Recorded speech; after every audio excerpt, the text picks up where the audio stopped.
रात का सन्नाटा अपनी चरम सीमा पर था। चारों तरफ खामोशी थी। तभी अचानक पिंजरे के भीतर से एक ऐसी रूहानी और सुरीली आवाज गूंजी जिसने फिजा में जादू घोल दिया। आर्यन के कदम अपने आप उस पिंजरे की तरफ खिंचे चले गए, जैसे कोई उसे सम्मोहित कर रहा हो। उसने जैसे ही पिंजरे का पर्दा हटाया, उसकी आंखें फटी की फटी रह गईं। अंदर कैद थी उसकी सपनों की मल्लिका, हुस्न की परी माया।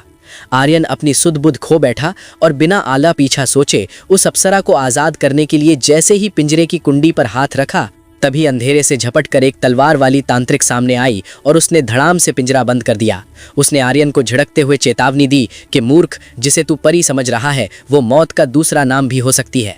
मगर आर्यन तो प्यार के नशे में चूर था। उसकी अक्ल पर जैसे पत्थर पड़ चुके थे। उसने तांत्रिक की बात को अनसुना कर दिया और दोबारा पिंजरा खोलने की गुस्ताखी की। आर्यन की जिद देख तांत्रिक का पारा 7वें आसमान पर पहुंच गया।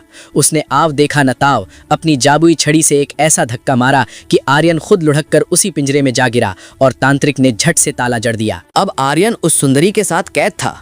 माया ने अपनी पलकें झुकाईं और बेचारगी का ऐसा नाटक रचा कि पत्थर भी पिघल जाए। उसने झूठ की एक कहानी बुनी कि वो एक शापितहाश कुमारी है जिसे एक भयानक बद्दुआ मिली है। अगर कोई उसे छुएगा तो वो एक खूंखार दरिंदे में तब्दील हो जाएगी। उसने कहा कि वो लोगों को नुकसान ना पहुंचाए, इसलिए इस वीरान महल में खुद को कैद किए हुए है। ये सुनकर आर्यन का दिल पसीज गया। उसका प्यार अब जुनून में बदल चुका था। उसने माया का हौसला बढ़ाते हुए कहा कि उसे घबराने की जरूरत नहीं है। वो एक ऐसे रईस आविष्कारक को जानता है जिसके पास हर मर्ज की दवा है। मगर हकीकत कुछ और ही थी। वो रईस आदमी कोई जीनियस साइंटिस्ट नहीं, बल्कि मौत का सौदागर और काला जादूगर था। उसने दुनिया की आंखों में धूल झोंकने के लिए तकनीक का मुखौटा पहन रखा था। गुप्त तहखाने में उसने एक चमकती हुई जादुई बिल्ली को अपनी मशीन के बीचों बीच फंसाया और जैसे ही सेंट्रीफ्यूज मशीन तेज घूमी, उस बेकसूर जीव की चीखें तक सुनाई नहीं दी। मशीन ने पल भर में उस बेकसूर जीव की पूरी जीवन शक्ति, लाइफ फोर्स सोख ली और बाहर निकल कर आई एक नीली जादुई दवा। संयोग से आर्यन और तांत्रिक ने यह सारा खौफनाक मंजर अपनी आंखों से देख लिया। उन्हें अब समझ आया कि यहाँ कोई साइंस का कमाल नहीं, बल्कि रूहों को निचोड़ने वाला काला जादू चल रहा है। तांत्रिक ने बिना डरे उस रईस के काले कारनामों का कच्चा चिट्ठा सबके सामने खोल दिया। अब जब राज खुल ही चुका था तो उस अमीर शैतान ने भी शराफत का चोला उतार फेंका। उसने अपनी खूनी फौज को हुक्म दिया कि इन दोनों को जिंदा मत छोड़ना।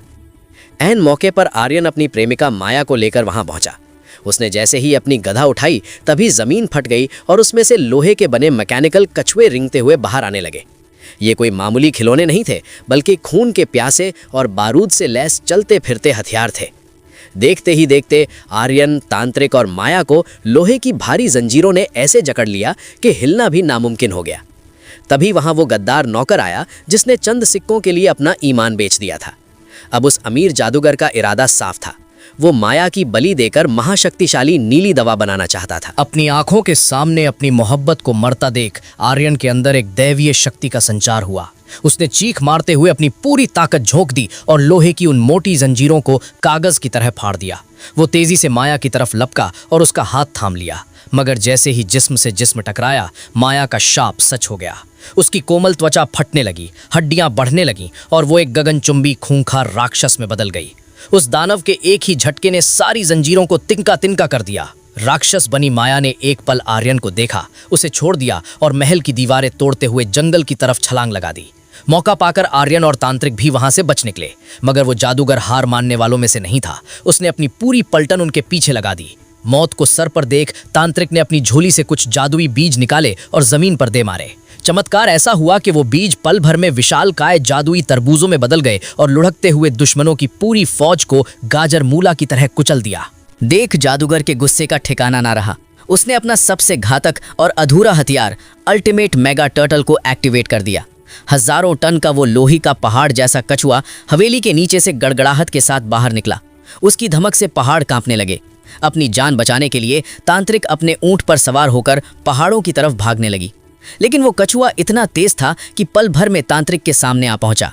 कछुए की मशीन ने एक जबरदस्त वैक्यूम पैदा किया और तांत्रिक को हवा में खींच लिया। जैसे जैसे उसकी जादुई शक्ति कछुए के अंदर जा रही थी, तांत्रिक का चेहरा सूखने लगा, बाल सफेद हो गए और वो एक झुर्रियों वाली बूढ़ी औरत में बदल गई। तभी उस नौकर का ज़मीर जाग उठा। उसने मशीन बंद कर दी, जिसके बदले में उसे कछुए से नीचे फेंक दिया गया। तभी आर्यन वहां पहुंचा और छलांग लगाकर कछुए की पूंछ पर सवार हो गया। मगर कछुए के वार से आर्यन का सिर घूम गया और उसकी आंखों के सामने अंधेरा छा गया।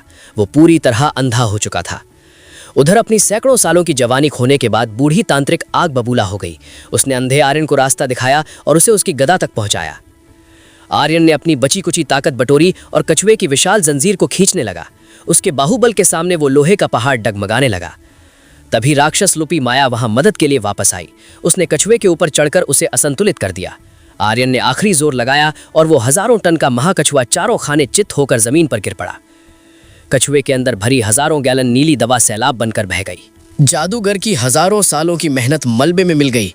वो बौखला गया और भागने के लिए अपने यांत्रिक पंख खोल दिए। मगर कुदरत को कुछ और ही मंजूर था। उड़ते ही वो लड़खड़ाया और सीधे उसी नीली दवा के गहरे कुंड में जा गिरा। वो जहरीली दवा उसके पापों की वजह से काली पड़ गई और वो लालची जादूगर उसी में तड़प तड़प कर अपनी जान गंवा बैठा। मैदान तो जीत लिया गया, लेकिन कछुए के मलबे में दबकर आर्यन की सांसें थम गईं। माया राक्षस रूप में उसके पास आई और उसकी आंखों से नीले रंग के सच्चे आंसू आर्यन के चेहरे पर गिरे। उन आंसुओं में इतना प्यार और असर था कि आर्यन फिर से जिंदा हो उठा। और ताज्जुब की बात ये कि उसकी आंखों की रोशनी भी वापस आ गई। आर्यन ने जज्बाती होकर वादा किया कि वो इस दुनिया के हर कोने से माया का शाप मिटाने की दवा ढूंढ लाएगा। ये सुनकर माया का दिल भर आया और उसने वो सच बताया जो किसी ने नहीं सोचा था। उसने कहा, आर्यन, मैं कोई शापित राजकुमारी नहीं हूँ। हकीकत तो ये है कि मैं पैदाइशी एक राक्षसी हूँ। वो तो जादू का शाप था जिसने मुझे इंसान बनाया था, ताकि मैं तुम जैसे शूरवीरों को अपनी खूबसूरती के जाल में फंसा सकूं। आर्यन का दिल टूट गया। उसे समझ आ गया कि एक इंसान और एक रूह का कभी मेल नहीं हो सकता। दोनों ने एक दूसरे को आखिरी बार देखा, एक अंतिम विदाई वाला चुंबन साझा किया और अलग हो गए। माया वापस अपने भयानक रूप में आ गई और अंधेरों में ओझल हो गई।